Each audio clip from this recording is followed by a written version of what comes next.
Estamos hoy en la ciudad de Barranquilla, 28 de octubre, iniciando el segundo Congreso Regional Caribe, que se celebra desde el día 28 hasta el día 31. Realizaremos el curso precongreso sobre monitorización ecocardiográfica transesofágica durante los días 28 y 29 de octubre, en el cual asistirán conferencistas nacionales e internacionales. Durante los días 30 y 31 desarrollaremos el Congreso Regional Caribe sobre monitorización hemodinámica y de la perfusión tisular perioperatoria. Buenos días a todos. Igualmente vamos a dar inicio a las conferencias en el día de hoy. Agradezco de entrada a la Sociedad de Anestesiología y Reanimación del Atlántico por la invitación tan cordial. A Víctor por todo lo que ha hecho, estaba pendiente de toda la tramitología de esto. Y bueno, muchas gracias a todos. Vamos a comenzar entonces la charla con una charla de conceptos básicos con respecto a la ecocardiografía. La charla se titula realmente ¿Cómo se crea una imagen ecocardiográfica? Teniendo en cuenta que la ecocardiografía agrupa diferentes métodos para obtener información de la parte conformacional del corazón y de los grandes vasos a través del ultrasonido, en el cual mediante un sistema de impulsos de amplitud y frecuencia vamos adquiriendo unas imágenes importantes dependiendo del equipo a utilizar y lo que queramos obtener, vamos a tener entonces la diferente información al respecto. En la clínica se utiliza una frecuencia en cuanto a megahertz de aproximadamente de 1 a 15 megahertz en promedio. Los elementos del equipo en sí, vamos a tener en cuenta entonces el grado de avanzado que tenga el equipo y los traductores o sondas, en el cual los traductores de sondas van a tener el proceso encargado de emitir y recibir el ultrasonido. Ahora esto, como se me ha mencionado, para generar la morfología del estudio a realizar. Teniendo en cuenta que a mayor frecuencia del ultrasonido tenemos una mayor resolución, pero una menor penetración. Eso lo tenemos muy en cuenta, sobre todo para los ecos diferentes del pediátrico, del adulto.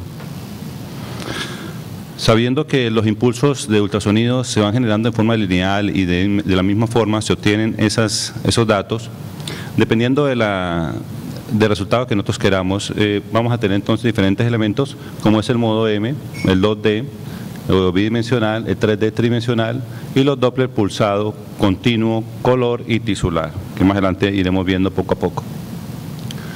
Comenzando con el modo M, tenemos en cuenta entonces que se obtienen imágenes cuando representamos una gráfica de desplazamiento. Entonces tenemos una combinación de posición y distancia. Con el paso del tiempo vamos generando una imagen, como la que tenemos aquí abajo. Importante, este modo M se utilizaba mucho. Bueno, aún se utiliza, pero se utilizaba mucho antes para la generación de la fracción de eyección. Hoy en día se tiene en cuenta, pero también hay que tener presente de que con la anomalía de la contracción segmentaria, pues no va a ser muy útil este tipo de método. Entrando al método bidimensional, que ya generó un proceso más completo en cuanto a la generación de las imágenes, se consigue enviando múltiples haces del ultrasonido en un mismo plano, el cual va creando una imagen dependiendo de la distancia, los cuales lo genera una imagen ecocardiográfica. Aquí vemos cómo se va generando una serie de impulsos a través del lente emisor y con el reflejo del mismo se va generando diferentes estructuras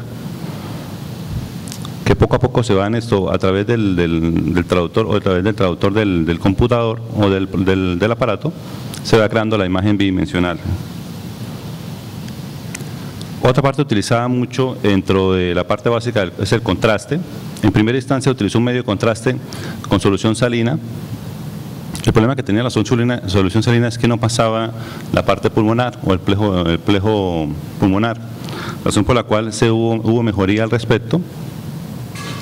Y hoy en día se utilizan unos métodos de contrastes muy importantes, el cual atraviesa el árbol pulmonar y se genera mayor confiabilidad en cuanto a los estudios de contractilidad segmentaria, contractilidad basal y en procesos de estrés, y también para generar lo que es la diferenciación de presencia o no de trombos intracavitarios.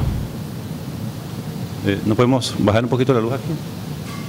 para que se vean un poquito mejor las imágenes.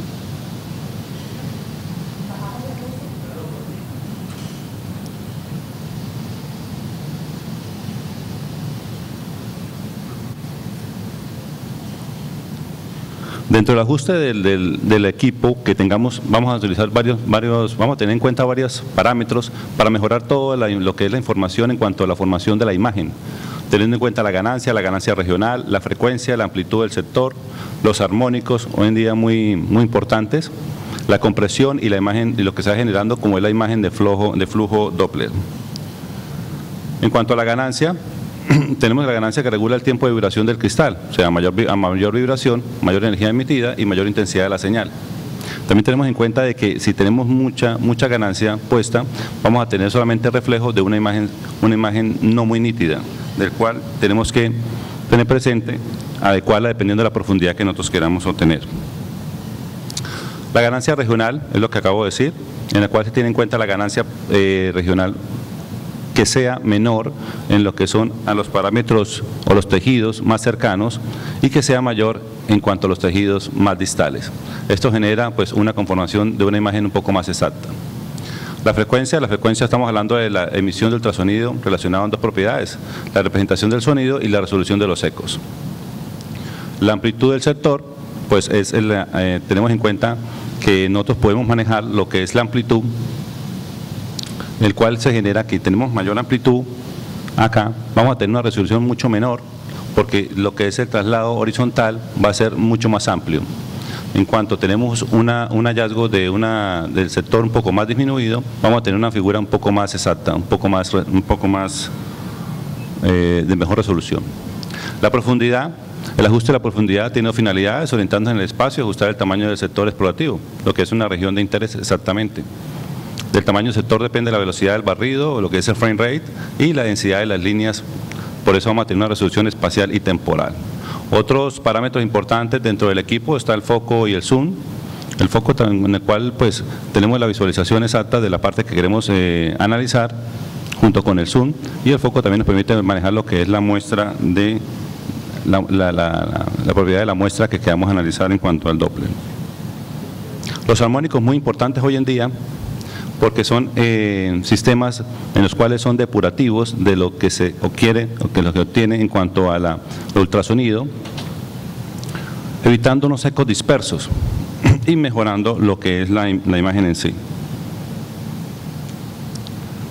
Ya entrando a lo que es la producción de la imagen de flujo Doppler, el análisis de flujo Doppler se basa en el efecto Doppler, o sea, si un ultrasonido choca contra un objeto inmóvil, va a tener la misma velocidad en el cual se emite con la cual se recibe la misma velocidad.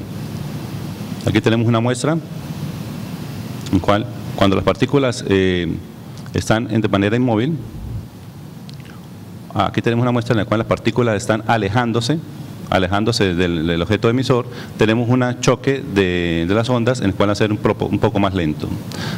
A diferencia de cuando vemos un objeto, en la parte de esta vascular, se choca y vemos que se dirige en la parte vascular, o el flujo vascular se dirige hacia el foco emisor, que aumenta la velocidad de flujo. Aquí lo que está viendo es una fórmula de velocidad en cuanto al flujo del Doppler del Doppler color, en el cual, pues como se ha mencionado, pues si vemos que el objeto se acerca, en el flujo se acerca, vamos a tener una mayor velocidad, al contrario de cuando se aleja. Que lo mismo, representa una representación anatómica de lo que es la alta velocidad en cuanto al flujo del Doppler tisular. En el Doppler pulsado, en el cual es otra variante, la sonda emite un pulso de ultrasonido a un punto exacto y se obtiene la imagen respectiva de la muestra. En el Doppler continuo, entonces tenemos una sonda que emite un ultrasonido continuamente, permite adquirir unas velocidades de todo el barrido que se está haciendo el AST y conforma la imagen exacta. Estos Doppler Doppler pulsado, Doppler continuo, de especial uso en la parte de las valvulopatías, ¿no? El Doppler color está basado en el Doppler pulsado, Es como si es un sector bidimensional analizado, estuviera constituido por múltiple volumen de la muestra. O sea, prácticamente es el mismo Doppler pulsado, pero con un volumen. Esto, la representación en cuanto a colores del equipo, se maneja un estándar, que es cuando se aleja es azul y cuando se acerca es rojo prácticamente, ¿no? De ahí a la alineación con el flujo que uno quiera obtener, es lo que llama la aliasing, se va obteniendo una mejor muestra y se va obteniendo una mejor definición del objetivo del análisis. Especial uso en las valvulopatías nuevamente, de especial importancia en el método de isoconversión proximal, sobre todo utilizado para la mayor utilización en cuanto a la insuficiencia mitral. Esta parte. En el Doppler tisular, porque en el Doppler tisular pues, se filtran, es una especie de filtros de amplitudes bajas y velocidades altas, en el cual se analizan los cambios de frecuencia, se hacen representaciones de flujo. Aquí se representa la velocidad de las estructuras más sólidas, teniendo en cuenta que una estructura sólida no se mueve, vamos a tener una mayor amplitud. De la información del Doppler tisular vamos a tener varios parámetros de gran utilidad que se utilizan hoy en día, como son el tissue tracking, en el cual se mide el desplazamiento del sentido longitudinal de las fibras o el volumen de la muestra del Doppler tisular. El otro parámetro es la velocidad del Doppler tisular, en el cual mide habitualmente corresponde a la velocidad con la cual se produce dicho desplazamiento. Otra parte que se genera es el strain, que es el porcentaje de formación de las vías miocárdicas, y adicionalmente tenemos el strain rate, que es la velocidad con la que se produce dicha deformación. Básicamente, bueno, estos son los datos básicos con los cuales vamos a comenzar entonces esta serie de charlas. Y bueno, quiero darle una gracias nuevamente, espero que haya sido de su agrado la charla y que no sé si tengan preguntas. Muchas gracias.